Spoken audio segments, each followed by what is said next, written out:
Those little bumps you had on your face kind of alarmed me. You wouldn't be happy to taking PEDs, are you? Listen, if you want to build in excuses right now, No, I'm just asking. go ahead. Because I was just wondering. I looked ahead. at your face, it looked kind of serious. You had some rage and you acting all unorthodox. You know, those are signs of the PEDs. I'm gonna do a cycle of steroids to show people what Jake Paul on steroids actually looks like. Fair. Is Jake Paul natural? No.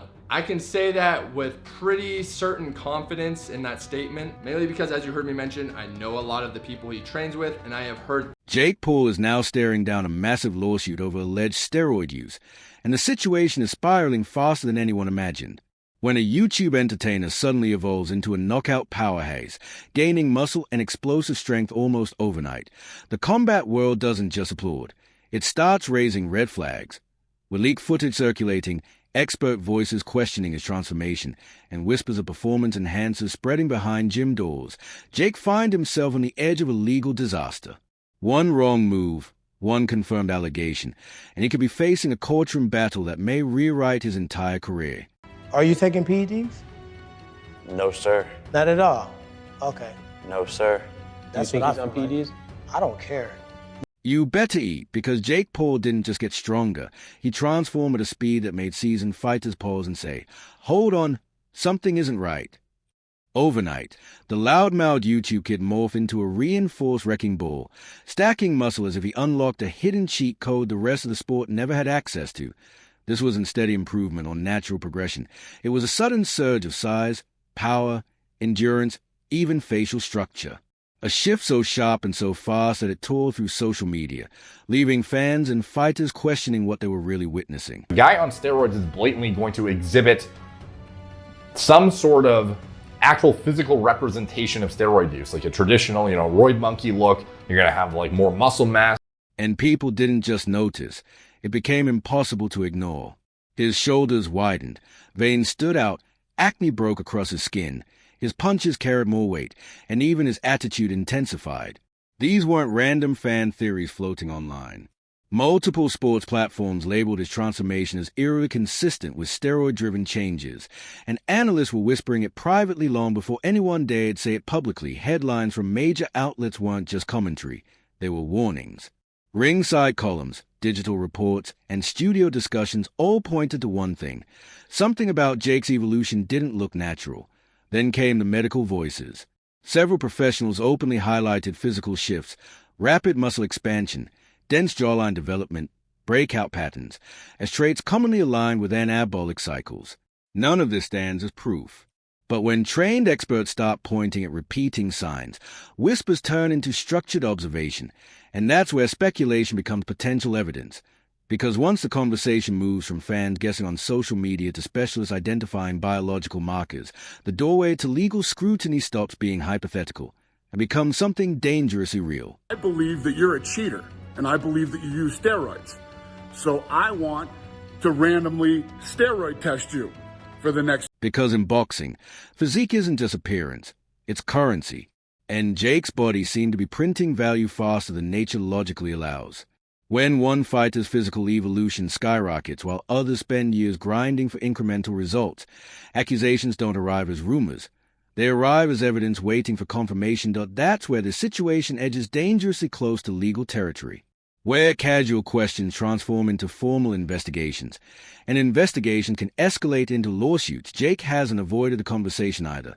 He's confronted it directly. In one interview, he made it clear anyone accusing him of steroid use should be prepared to face legal consequences if they can't prove it. Not silence, not dismissal. Instead, hostility, warnings, and legal phrasing. When a fighter responds to speculation by threatening lawsuits, it's no longer just noise. It's the posture of a man already bracing for courtroom pressure long before any judge or jury calls his name. To tell people that you're not on steroids where you're just on steroids, because they'll get a legal TRT prescription from the doctor. Their dealer fills in the rest. Normally they're on TRT, but they go through multiple month phases during the year where they go on super physiological dose. The steroid narrative didn't originate from anonymous internet chatter. It came from people who know the fight game inside out.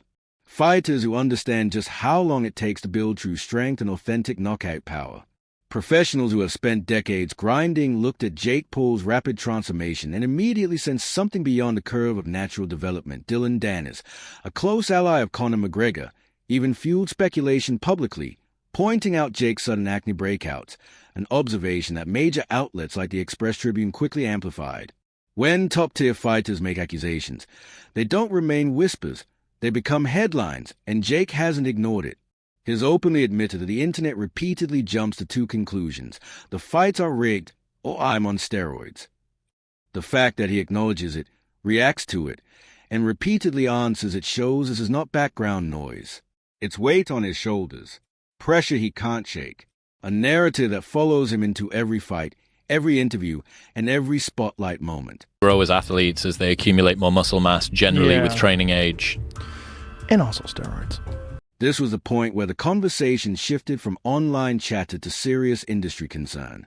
When seasoned athletes start publicly questioning a transformation, the claims gain weight, credibility, and the potential to escalate, especially when experts cite rapid muscle growth, heightened aggression, and sudden physical changes as possible signs of performance enhancement. These observations lay the groundwork for legal exposure, allegations of unfair advantage, health risks, breaches of sports conduct, and manipulated competition. In controversies like this, opinion can become testimony, testimony can become evidence, and evidence is a first step toward a courtroom.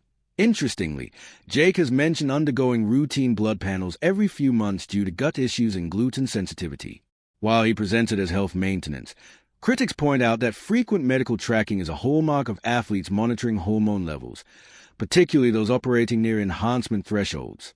It's a small detail, but in the context of a questioned physique, it paints a striking picture: a man under public scrutiny whose biomarkers are meticulously tracked, whether for health or controversy. People think I do steroids and all this shit, so I have a plan because I think it's fucking bizarre. That's like the only excuse they can come up with is like rigged fights. Jake Paul does steroids. And this is where Jake may have unintentionally added fuel to the fire. He once joked that when he retires, he'll go through a real steroid cycle just to show how different he could look. Many laughed it off, but critics heard something else. A slip of the tongue? A subconscious confession? When a man casually claims he'll reveal Jake Paul on steroids, the world doesn't hear humor, it hears motive. The controversy escalated when legendary trainer Teddy Atlas publicly questioned the legitimacy of Jake's upcoming fight with Mike Tyson. Atlas suggested the matchup felt more like scripted entertainment than a true test of combat, implying that the sports insider sensed something artificial beneath the surface. For a veteran of Atlas's stature, expressing doubt isn't casual commentary. It's a warning shot. It signals that the boxing world suspects more than just hype, and that suspicion is often the spark that ignites deeper investigation. Something to take so you can make the weight a little bit easier, something you can take that can make you a little bit stronger, something that you can take to make you a bit more explosive. And there's, and if you know what you're